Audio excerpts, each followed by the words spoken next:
Hello my dear friends, let's continue our revision. In the previous video we have done autotrophic nutrition, and in this video we are going to discuss or revise heterotrophic nutrition. With the help of this human alimentary canal we can easily understand the heterotrophic nutrition in human beings.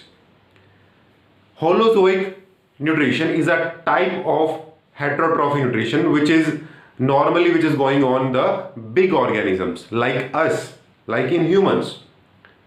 And the 5 sequence that is going on in holozoic nutrition are ingestion, digestion, absorption, assimilation and egestion.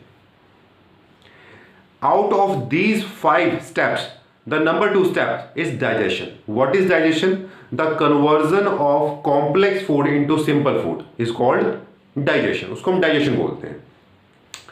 आपकी जो human alimentary canal है ये 5 process करती है, यानी ये holozoic nutrition को complete करती है. जो 5 स्टेप्स मैंने आपको बताए हैं वो सभी ह्यूमन एलिमेंट्री कैनाल में सीक्वेंस में होते हैं जो होलोजोइक न्यूट्रिशन है. लेकिन जो सेकंड स्टेप है वो काफ़ी इंपॉर्टेंट है इसमें, और वो ही ज़्यादा टाइम लेता है, यानी डाइजेशन. कॉम्प्लेक्स फूड का सिंपल फूड में कन्वर्जन. आप जो फूड कंज्यूम करते हो वो कॉम्प्लेक्स फूड है. आप जो फूड कंज्यूम करते हो वो प्लांट से आता है, यानी जो प्लांट्स है वो कॉम्प्लेक्स फूड बनाते हैं. जो फोटोसिंथेसिस है वो कैसा फूड बनाती है? कॉम्प्लेक्स बनाती है. उस कॉम्प्लेक्स को you have to convert that complex food into simple food with the help of human alimentary canal. ठीक है, but before that we should know what are the complex food and what are the simple foods. So the main 3 complex foods present in our food are in our sources: proteins, carbohydrates and fats. These are the complex type of our food. Simple. Protein का simple form क्या है? Amino acid. Amino acid is the simple food, simple form you can say of protein. Glucose is the simple form of carbohydrates, and fatty acids are the simple form of fats. So means your alimentary canal converts proteins, carbohydrates, fats into amino acid, glucose, fatty acid respectively. इनमें वो convert कर देती है. How? कैसे करती है? With the help of enzymes. With the help of enzymes we can convert our complex food into simple food. तो ये एंजाइम्स बनाता कौन है? हमारे ह्यूमन एलिमेंट्री कैनाल्स के अंदर कुछ ग्लैंड्स प्रेजेंट होती हैं जो ये वर्क करती हैं. Glands are the specialised structure of muscles that produce liquid और सॉलिड प्रोटीन्स. अगर मैं लिक्विड प्रोटीन्स की बात करता हूँ, देखो ग्लैंड्स 2 टाइप्स की होती हैं. जो ग्लैंड्स हैं दे आर इनकी कोई शेप ऐसे कुछ नहीं है, कुछ पर्टिकुलर कोई शेप होती है. ठीक, कैसी भी शेप की हो सकती है, और ये हमारी बॉडी में प्रेजेंट रहती है, और स्पेशलाइज्ड स्ट्रक्चर है मसल्स का. ठीक है ना. ये 2 टाइप्स की होती हैं, एक्सोक्राइन, एंडोक्राइन. जो एक्सोक्राइन है वो क्या करती है? वो एंजाइम्स बनाती हैं, और एंडोक्राइन क्या बनाती हैं? हॉर्मोन्स बनाती हैं. और ये दोनों ही क्या है? ये प्रोटीन की टाइप्स है. ये भी याद रखना है आपने कि एंजाइम्स और हॉर्मोन्स क्या होते हैं? ये प्रोटीन की टाइप्स है. ये लिक्विड है, लिक्विड, और इसमें आपके ग्रेनुलर स्ट्रक्चर्स होते हैं हार्मोन्स के अंदर, यानी थोड़ा बहुत सॉलिड फॉर्म में, पार्टिकल्स की फॉर्म में. ठीक है. लेकिन जो ये वाला पार्ट है एंडोक्राइन हॉर्मोन्स, ये हमने नहीं करना है क्योंकि हमारा चैप्टर नंबर 2 ऑलरेडी डिडक्ट हो गया बाय सीबीएसई कंट्रोल कोऑर्डिनेशन. उसमें हमने किया भी था ये, तो अभी हम इसकी रिवीजन भी नहीं करेंगे क्योंकि ये ऑलरेडी डिडक्टेड है सीबीएसई से. उसमें हमने बहुत सारे हॉर्मोन्स किए थे हमारी बॉडी के, बट अभी नहीं करना है एंडोक्राइन सिस्टम को. ठीक है. हमें करने हैं हमारे एक्सोक्राइन ग्लैंड्स के एंजाइम्स वाला सिस्टम. ठीक है बेटा. So with the help of enzymes, we can convert complex food into simple food. In human alimentary canal, ये इसको हम ह्यूमन डाइजेस्टिव सिस्टम के नाम से भी जानते हैं. ह्यूमन डाइजेस्टिव सिस्टम हो या ह्यूमन एलिमेंट्री कैनाल हो, एक ही चीज है. तो जहां पर सिस्टम की बात आती है, सिस्टम बहुत सारी चीजों से मिलकर बनता है. कई कंपोनेंट से मिलकर सिस्टम बनता है. सिस्टम की कोई एक चीज एक थिंग से मिलकर नहीं बनता है. सिस्टम कई सारे कंपोनेंट से मिलकर बनता है. तो उन्हीं कंपोनेंट्स को मैंने यहाँ पर मेंशन कर दिया कि वो कौन से कंपोनेंट्स हैं जिनसे मिलकर बनता है हमारी ह्यूमन एलिमेंट्री कैनाल या ह्यूमन डाइजेस्टिव सिस्टम. वो है आपके 2 चीज, ऑर्गन और ग्लैंड्स. ये हमारे ह्यूमन एलिमेंट्री कैनाल के मेन कंपोनेंट्स हैं। हमारी ह्यूमन एलिमेंट्री कैनाल माउथ से स्टार्ट होती है और एनएस पे फिनिश होती है। अब इसका डायग्राम हम बनाएंगे कहाँ से कहाँ तक। तो उस जो सिस्टम है, उस सिस्टम के अंदर कौन कौन से कंपोनेंट्स आते हैं? दो टाइप के आते हैं, ऑर्गन्स भी हैं, उसके अंदर ग्लैंड्स भी हैं। कौन से ऑर्गन है? माउथ भी हमारे ह्यूमन एलिमेंट्री कैनाल का पार्ट है, बकल कैविटी भी हमारे ह्यूमन एलिमेंट्री कैनाल का पार्ट है, फेरिंक्स भी हमारे ह्यूमन एलिमेंट्री कैनाल का पार्ट है। देन ईसोफेगस, जिसको हम फूड पाइप बोलते हैं, फूड पाइप, ठीक है ना। Stomach is also a part of human alimentary canal और human digestive system, small intestine and large intestine, ठीक है। अगर ग्लैंड्स की बात करते हैं तो यहां पर हमारा 4 बेसिक ग्लैंड्स हैं। कौन कौन सी है? Salivary glands, gastric glands, pancreas और लीवर। लीवर सबसे बड़ी ग्लैंड है, ठीक है ना, लीवर सबसे बड़ी ग्लैंड है यहां पर। तो ये जो आप देख रहे हो वो 7, 8, 9, 10, 11, ये 11 कंपोनेंट्स मिलकर बनाते हैं हमारा human digestive system. What is the function of gland? Salivary glands की बात करें तो ये एक एक्सोक्राइन ग्लैंड है जो क्या प्रोड्यूस करती है? एंजाइम्स प्रोड्यूस करती है। कौन सा एंजाइम प्रोड्यूस करती है? उसका नाम है सैलिवरी अमाइलेज, सैलिवरी अमाइलेज, या इसको हम टाइलिन के नाम से भी जानते हैं, टाइलिन, ठीक है, एक ही बात है। ये उस एंजाइम का नाम है जो किसने प्रोड्यूस किया है? सैलिवरी ग्लैंड्स ने। नेक्स्ट है गैस्ट्रिक ग्लैंड्स। कहां पर प्रेजेंट होती है? स्टमक में। गैस्ट्रिक ग्लैंड्स कहां प्रेजेंट होती है? स्टमक में। क्या प्रोड्यूस करती है? Digestive juices, digestive juices. और ऐसा जरूरी नहीं है कि डाइजेस्टिव जूस के अंदर एंजाइम्स हो, लेकिन यहां पर है, ठीक है ना। यहां पर जो मेन एंजाइम है आपका वो है पेप्सिन, पेप्सिन और लाइपेज। ये दो एंजाइम्स हैं जो इस गैस्ट्रिक जूस के अंदर प्रेजेंट है। फिर बारी आती है पैनक्रियाज की। पैनक्रियाज के अंदर दोनों ही फीचर हैं, ये एक्सोक्राइन ग्लैंड भी है और एंडोक्राइन भी, यानी ये एंजाइम्स बनाती है और हार्मोन्स बनाती है। अब हार्मोन्स तो हमें करने नहीं है क्योंकि वो ऑलरेडी डिडक्ट कर दिया गया है, ठीक है। एंजाइम्स हमने करने हैं कि पैनक्रियाज कौन कौन से एंजाइम्स बनाती है। ये 2 एंजाइम्स बनाती है, उनके नेम है ट्रिप्सिन और अमाइलेज। ये अमाइलेज वही अमाइलेज है जो ऊपर सैलिवरी ग्लैंड से बनाया था, ठीक है ना। फिर लीवर की बात आती है। लीवर क्या करता है? जूस प्रोड्यूस करता है, और ये वो जूस है जिस जूस के अंदर एंजाइम्स नहीं है। इसके अंदर क्या है? सॉल्ट्स है। क्या प्रेजेंट है? सॉल्ट्स। और इस जूस को बोलते हैं बाइल जूस। कौन सा जूस है ये? Bile juice is produce by the liver, और इस जूस के अंदर कोई एंजाइम नहीं है, ठीक है। और फिर लास्ट है जूस, स्मॉल इंटेस्टाइन में एक जूस प्रोड्यूस करता है, इसका नाम है इंटेस्टाइनल जूस। इसके अंदर कुछ एंजाइम्स होते हैं, ठीक है। तो ये था आपका कंपोनेंट्स और वो कौन से एंजाइम्स को प्रोड्यूस करते हैं। हर एंजाइम्स का अलग फंक्शन है। कोई एंजाइम प्रोटीन के ऊपर एक्ट करता है, कोई एंजाइम कार्बोहाइड्रेट के ऊपर एक्ट करता है, कोई फैट के ऊपर करता है। अगर मैं बात करूं पेप्सिन की, पेप्सिन और ट्रिप्सिन ये दोनों ही प्रोटीन के ऊपर एक्ट करते हैं, प्रोटीन को अमीनो एसिड में कन्वर्ट करते हैं। अगर मैं बात करता हूं अमाइलेज की, अमाइलेज किसके ऊपर काम करते हैं? कार्बोहाइड्रेट्स के ऊपर। अमाइलेज वर्क्स ओनली, ये भी याद रखना है, amylase works only on carbohydrates and pepsin and trypsin works only on proteins. और जो लाइपेज है, लाइपेज किसके ऊपर काम करता है? फैट्स के ऊपर। हर एंजाइम अलग है काम करने के लिए, कोई प्रोटीन को कन्वर्ट करता है, कोई प्रोटीन को तोड़ता है, कोई कार्बोहाइड्रेट को तोड़ता है, कोई फैट को तोड़ता है। वो पता होना चाहिए ना कि जो जहां पर पेप्सिन ट्रिप्सिन जो है ये प्रोटीन के ऊपर, अमाइलेज कार्बोहाइड्रेट्स के ऊपर और लाइपेज फैट्स के ऊपर। तो ये आपका एक बेसिक फंडामेंटल्स था जो मैंने अभी आपको बताया। अभी हम स्टार्ट करते हैं ह्यूमन डाइजेस्टिव सिस्टम के डायग्राम से और फिर देखते हैं कि हमारा फूड कैसे कैसे आगे फॉरवर्ड होता है। Yes, my dear students, you can see the diagram of human digestive system. So first start with the mouth. Mouth is the first component of our human digestive system. Mouth is just the opening of our human alimentary canal which is covered by the 2 soft movable lips. ठीक है ना, ये एक ऐसा opening है जो हम close भी कर सकते हैं और it is covered by the 2 soft horizontal shape lips के थ्रू ये कवर रहता है, ठीक है। और इसका काम क्या है? It provide the passage to the food को अंदर जाने के लिए रास्ता प्रोवाइड करता है। सिर्फ इतना सा ही वर्क है माउथ का, ठीक है, यानी इंजेक्शन कराता है। इंजेक्शन कराता है आपको। होलोजोई की 5 प्रोसेस होती है, इंजेक्शन, डाइजेशन, एब्जॉर्प्शन, एसिमिलेशन और इजेशन। यानी फर्स्ट वर्क इतना ही सिंपल है कि सिर्फ उसको अंदर एनगल्फ करना है, ठीक है ना, अंदर उसको लेना है, इंजेस्ट करना है, तो वो काम हो चुका है, इतना ही सिंपल।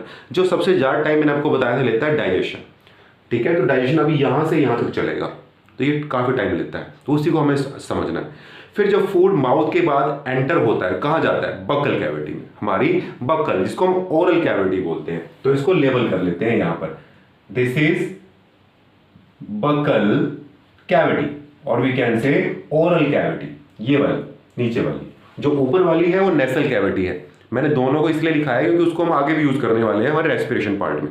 जो ये वाला पार्ट है ना, ये वाला, this one, this is nasal cavity, जो हमारी नोज वाली कैविटी है, इसको हम नेसल कैविटी बोलते हैं, ठीक है। तो वो अभी इसका इसमें तो यूज नहीं है, लेकिन मैंने इसको साथ में बताया है कि जो नेक्स्ट डायग्राम बनेगा उसमें हम यूज करेंगे। तो बक्कल कैविटी के अंदर क्या होता है, बक्कल कैविटी के अंदर 2 मेन वर्क होते हैं। एक होता है चर्निंग का, कि जो फूड है वो चर्न हो जाता है with the help of our teeth. कितने टीथ होते हैं, 32 टीथ होते हैं, 16 ऊपर 16 नीचे, और मेनली 4 टाइप्स के टीथ होते हैं, incisor, canine, premolar and molar, ठीक है ना। जो काम क्या करते हैं, कटिंग का और चर्निंग का, चर्न करते हैं, ग्राइंडिंग करते हैं, किसकी, फूड की ग्राइंडिंग करते हैं। लेकिन यहां पर सिर्फ फूड की ग्राइंडिंग ही नहीं हो रही है, यहां पर पार्शियल डाइजेशन होती है, आधी डाइजेशन, किसकी हेल्प से, सैलिवरी ग्लैंड्स की हेल्प से। यहां पर सैलिवरी ग्लैंड्स प्रेजेंट है, with the help of salivary glands. Salivary glands jaws, जो हमारे जॉज है यहां पर प्रेजेंट होती हैं, और ये क्या करती हैं, ये अमाइलेज प्रोड्यूस करती हैं। What is the function of amylase, it converts carbohydrate into glucose, carbohydrates को ग्लूकोज में कन्वर्ट करती है। यानी यहां पर स्टार्टिंग हो जाती है कार्बोहाइड्रेट्स को ब्रेक करना, कार्बोहाइड्रेट्स को तोड़ना शुरू हो जाते हैं आपके बक्कल कैविटी में। तो बक्कल कैविटी में फिजिकली भी ब्रेक कर रहे हैं और केमिकली भी ब्रेक कर रहे हैं। फिजिकली जो ब्रेक कर रहे हैं वो कर रहे हैं आपके टीथ, उनको ग्राइंड करके, ठीक है, चर्न करके, और जो केमिकली ब्रेक कर रहे हैं वो कर रहे हैं आपकी एंजाइम्स, जो सैलिवरी ग्लैंड से प्रोड्यूस होते हैं, जिसका नाम है टाइलिन। उस एंजाइम से क्या नाम है, टाइलिन। तो केमिकली ब्रेकन भी हो रहे हैं, केमिकल ब्रोकन भी हो रहे हैं, और फिजिकल ब्रोकन भी हो रहे हैं आपका फूड, दैट्स गुड, काफी अच्छा काम होता है यहाँ पे। उसके बाद जो फूड है आपका ट्रांसफर होता है फेरिंग्स में। फेरिंग्स क्या है, फेरिंग्स जंक्शन है नेसल कैविटी का और बक्कल कैविटी का, वो प्लेस जहां पर नेसल कैविटी और बक्कल कैविटी आपस में मिलती हो, तो उस स्पेस को हम क्या बोलेंगे, फेरिंग्स बोलते हैं। क्या बोलते हैं, फेरिंग्स। फेरिंग्स कुछ डाइजेशन में तो हेल्प करता नहीं है, but it provide passage to the food, वो फूड को रास्ता देता है कि आपको यहां से जाना है, ठीक है। 12 सेंटीमीटर लॉन्ग फनल शेप होती है इसकी जो साइज है, it is a 12 centimetre long funnel shape structure that provide passage to the food, and it transfer food from buccal cavity to the esophagus. This part is esophagus, और you can say food pipe. इसको हम क्या बोलते हैं बच्चों, food pipe ही बोलते हैं। यहां पर कोई एंजाइम्स प्रोड्यूस नहीं हो रहा है, but it provides mucus to the food. क्या करती है, जो इनर लाइनिंग है, the inner lining of oesophagus provide mucus to the food. Mucus क्या है, it is a lubricant liquid present inside the oesophagus. वो फूड को लुब्रिकेंट कर, चिकना कर देती है, जिससे जो ग्राइंड फूड है, जिसके ग्लोब्यूल्स बन चुके हैं टुकड़ों में, वो आराम से नीचे जा सके, कोई प्रॉब्लम ना हो। इसलिए हम जो फूड चर्न करते हैं बहुत इजीली फूड पाइप से पास हो जाता है, क्योंकि वहां पर बहुत ही चिकना होता है due to the present of mucus, ठीक है बेटा। लेकिन ये होता कैसे, क्या ग्रेविटी की वजह से हमारा फूड नीचे आता है? हाँ, ग्रेविटी भी कहीं ना कहीं काम करती है, बट जो मेन फंक्शन है वो है रिस्टेल्सिस मूवमेंट का। रिस्टेल्सिस मूवमेंट, रिस्टेल्सिस मूवमेंट कौन देता है, इसोफेगस देता है। What is peristalsis movement, the relaxation and contraction of food pipe is called peristalsis. जो आपकी फूड पाइप है वो मूवमेंट करती है, इनवॉलेंट्री मूवमेंट करती है, यानी आपके हाथ में नहीं है कि आप उसको कॉन्ट्रैक्शन या रिलैक्सेशन कर दो, इट इज इनवॉलेंट्री, अपने आप काम करती है, ठीक है ना, अपने आप वो कॉन्ट्रैक्ट होती है और रिलैक्स होती है। Due to this movement food automatically moves forward, forward direction में ऑटोमेटिकली जाता रहता है। जो फूड यहां पर आ गया वो आगे मूव होगा ही होगा ड्यू टू रिस्टेल्सिस मूवमेंट, ठीक है।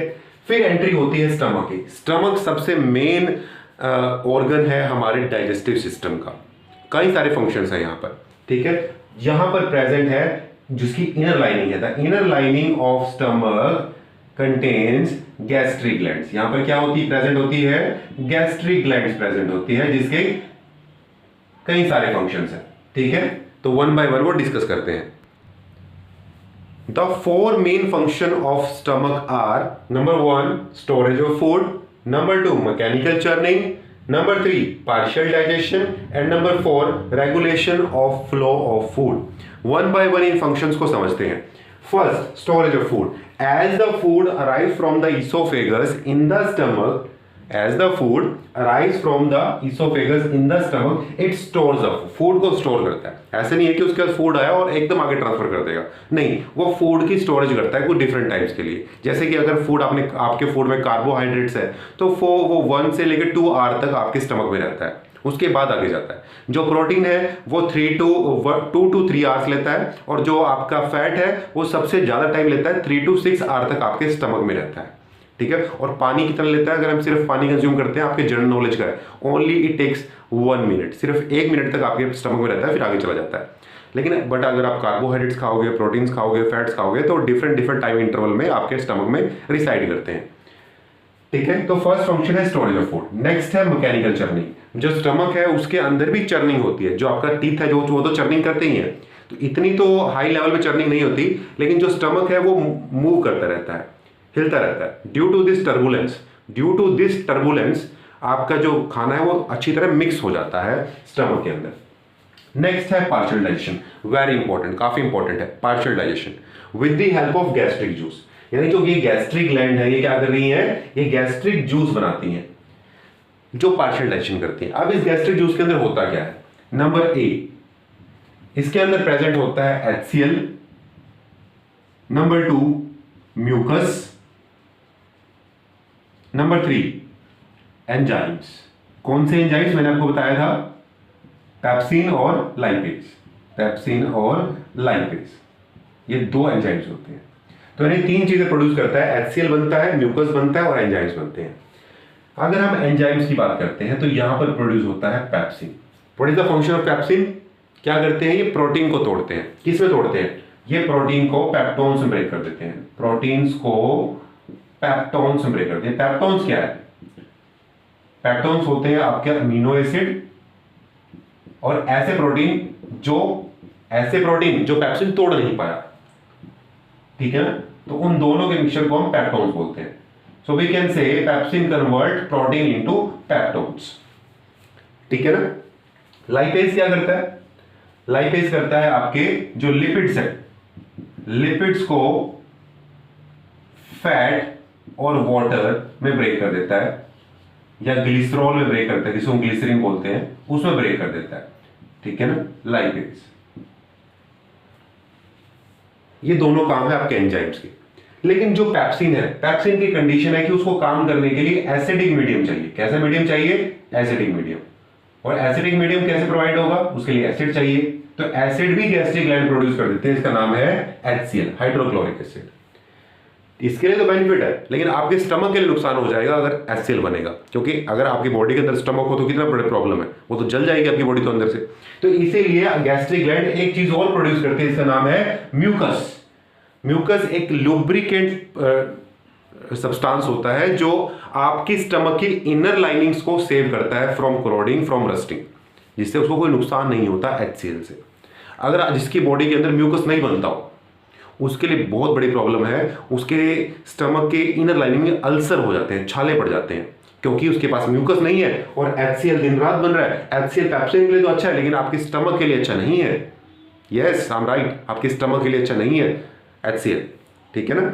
तो आपका म्यूकस उसको बचा लेता है, आपके स्टमक को अंदर से बचा लेता है, ठीक है। और जो HCl बचता है उसको आपका जो ह्यूमन एलिमेंट्री कैनाल है उसको बेस में कन्वर्ट करती है। कैसे करती है मैं बताता हूं आपको, लिसन केयरफुल। तो ये था आपका पार्शियल डाइजेशन। नेक्स्ट है regulation of flow of food, कि जब यहां पर फूड का सारा काम हो जाता है, चर्निंग हो जाती है, मूवमेंट हो जाती है, एंजाइम्स अपना काम कर लेते हैं, फिर फूड आपका आगे ट्रांसफर होता है। और वैसा नहीं है कि एक साथ आगे ट्रांसफर हो जाता है, रेगुलेशन होती है। जैसे कि आपकी टैप वाटर, आप टैप को कंट्रोल करते हो ऊपर से कि उसको कितना ओपन करना है, तो ऐसे ही काम आपके स्टमक का है कि यहां पर एक एंड होता है, इसको बोलते हैं पाइलोरिक एंड। क्या बोलते हैं, पाइलोरी ग्लैंड, वो कंट्रोल करता है आपके फूड को, थोड़ा थोड़ा थोड़ा आगे भेजता है, ठीक है ना।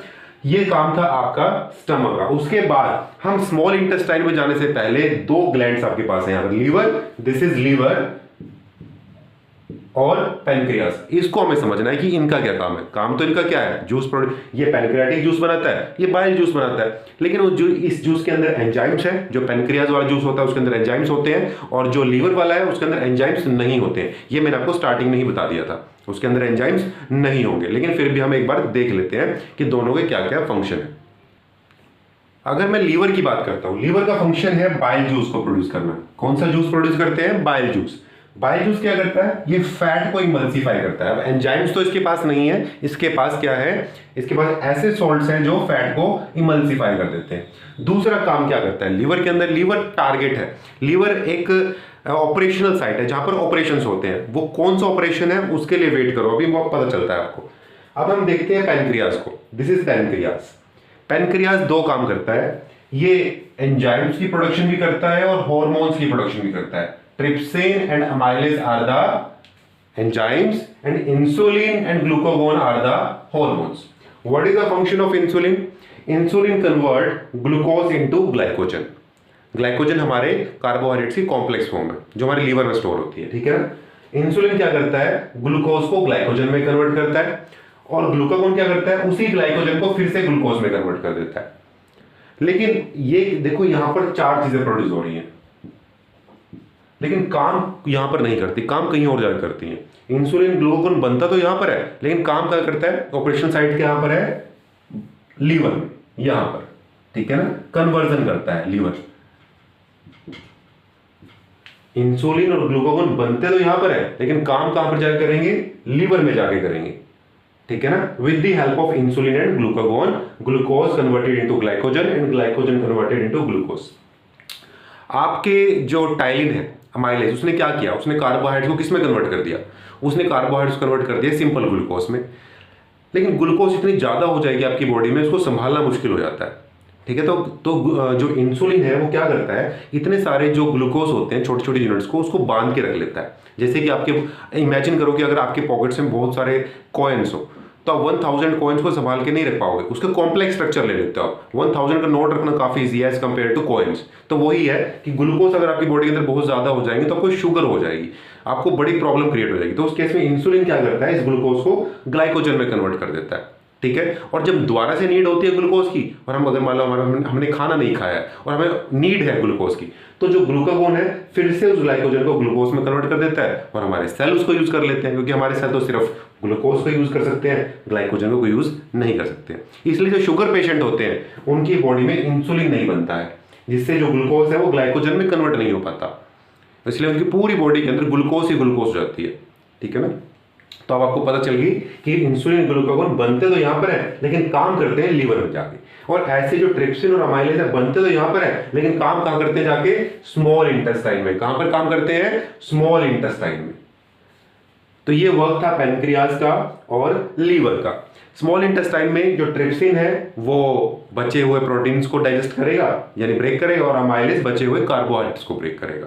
उसके बाद small intestine is the site of complete digestion. Yes, my dear students, the site of complete digestion is small intestine.